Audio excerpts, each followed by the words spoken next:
It's your boy Ace of Hearts here, and today we got the Lakers versus the Knicks. I already watched this game last night. We're just gonna do a reaction recap.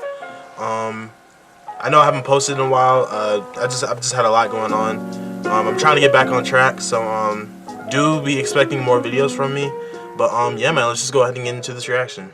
Alright, just right now, get it started. But yeah, man, I already watched this video, or watched this game, excuse me. They got up to, what did they get off to? A 10-0 start.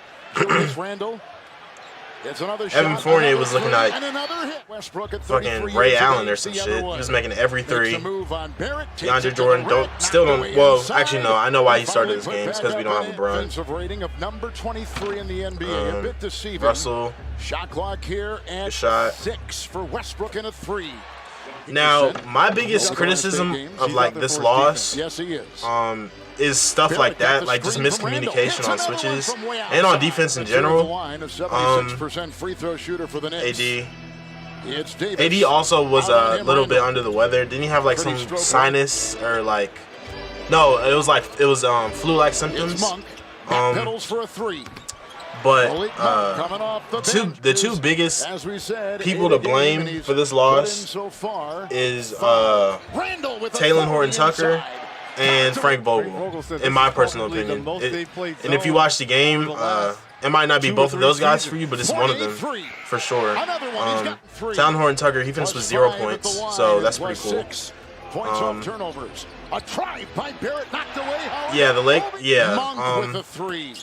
I was watching the game and they were down the entire game. I don't think they led once, if I'm not mistaken.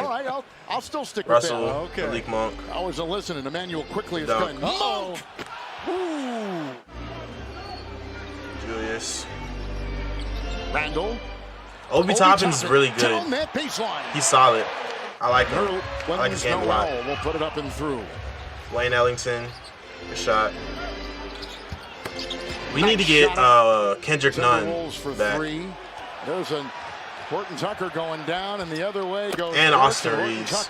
I like both of those guys. Me personally, I like both of those guys more than Talen Horton-Tucker when we don't have LeBron. That's just me personally, because those guys do more than Talen Horton-Tucker. Excuse me. If Talen Horton-Tucker's not scoring, he's useless because he can't pass. I mean, he can, but like, y'all know what I mean. He's not a pass first guard, and he's not a defender either. And one good shot. Anthony Davis took way too many jumpers as well. But I'd say the biggest reason team-wise for this loss, really for most of our losses this season, the Lakers don't like. It's really effort for me, just the effort, because as soon as we like finished our roster this season, I was never a believer that we didn't have the personnel to play defense. I don't think that's what it is. I genuinely feel like it's effort, because as soon as Russell Westbrook, this is 2 games in a row by the way, as soon as Russell Westbrook takes charge and he starts being aggressive and everybody else follows, they get back in games. And it's been like that the whole season. They did that against the Hornets. They did that against the Heat. And they did that against the Pistons 2 days ago. And they did 3 days ago. And they did that against obviously the Knicks. See, look, 5-point game. We just saw 2 Russell highlights in a row. 3 now. But yeah. Russell Westbrook should not be blamed for this loss at all whatsoever. But I know on Twitter that's what's going to transpire because they don't watch the fucking games. It's not even the fact that he had a triple-double. It was just him being aggressive. Like, he took charge when no one else would. Good shot. And he made a lot of 3. He shot well from 3 that game as well. Davis defends. He tries to gash his way into the paint. That was a good defense until the shot. He didn't contest the shot. It's making a big difference. It is. You're right. Fingerprints of all that on this game. Westbrook chiseling his way for 2. But yeah, man, the Lakers this season, good shot. No, look at that. That's a good shot. That's a smart shot. Oh, and I completely forgot. Emmanuel quickly killed us in the fourth quarter. Melo could get the blame for the loss, but I mean, most of the shots that he missed weren't bad shots, so I'm not really upset. The layup. Yeah, see, look, it's tied right here. And then Dwight Howard falls asleep. Why is he trying to guard Julius Randle at the 3-point line? I don't understand that. That's just one of the miscommunications that I talk about. Melo helped too hard on that. It's just effort and like not really paying attention to me. That's what I see. Maybe y'all see something different. Y'all can let me know down in the comments below. But that's what I see. For me, it's really just effort and like attention to what's happening. I'm not mad at that because that was a loose ball. It was a scramble play. This I was a little upset at. That pass was ill-advised. Had it knocked away, Burks. And you can clearly tell that AD is under the weather in this game. Yeah, quickly just tore us apart in the fourth quarter. Oh, and this is why I think Frank Vogel should get the blame, because at the end of the third, in a hurry, layup. At the end of the third, Russell Westbrook had scored. He scored 18 in the third or something like that, 16, something like that. But he didn't start the fourth quarter. Frank Vogel sat him down. And I knew at that moment that we were going to lose that lead. So much to come back from a deficit like that. Because we were down, what was the score? I think it was 81-88 at one point, and then they called a timeout, if I'm not mistaken. But yeah, see, Emmanuel quickly, how many threes is that? That's 4? Or is that 3?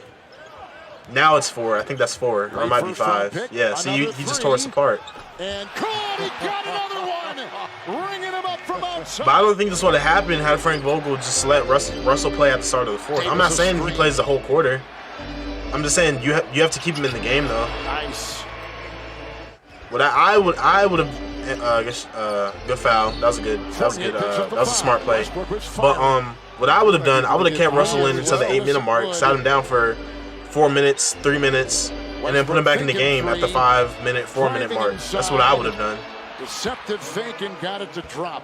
Because he was the only reason we got the lead. He was the only reason we got the game closed in the first place. Anyone who disagrees didn't watch the game. With a foul. But yeah, another Lakers loss. Were they 9-10 on the season? Off the bench. Yeah. This season has been rough. A lot of injuries, missing personnel, but I don't believe there was any game that we went into where we couldn't win, even against the Warriors and the Suns, like the first 2 games of the season. The Lakers, it's not scoring, because I'm pretty sure they're a top team in scoring. It's really just how efficiently they score, not in terms of like field goal percentage, but like, what am I trying to say? It's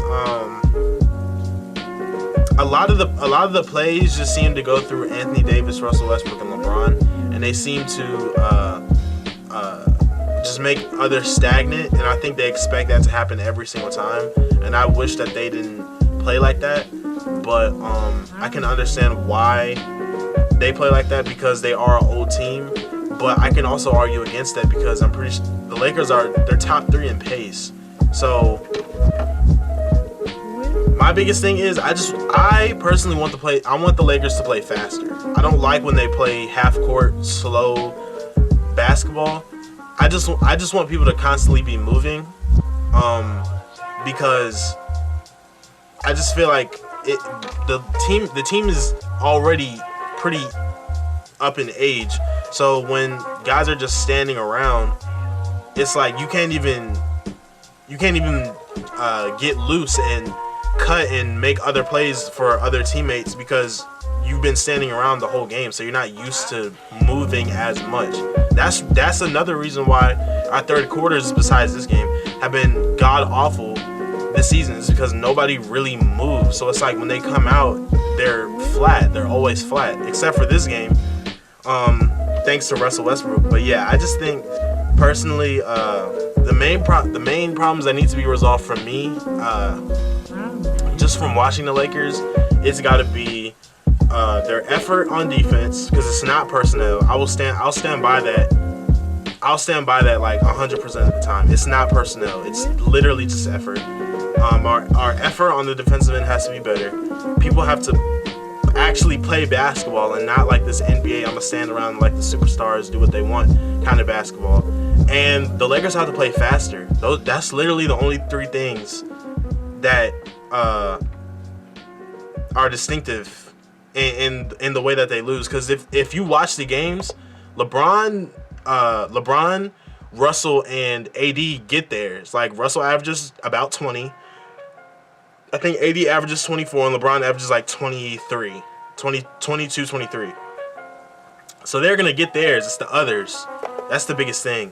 And that just comes with being engaged every night, not just standing around. I'm not saying they're not engaged, but I just think they need to play more cohesive basketball, more than three-headed snake basketball, if that makes sense.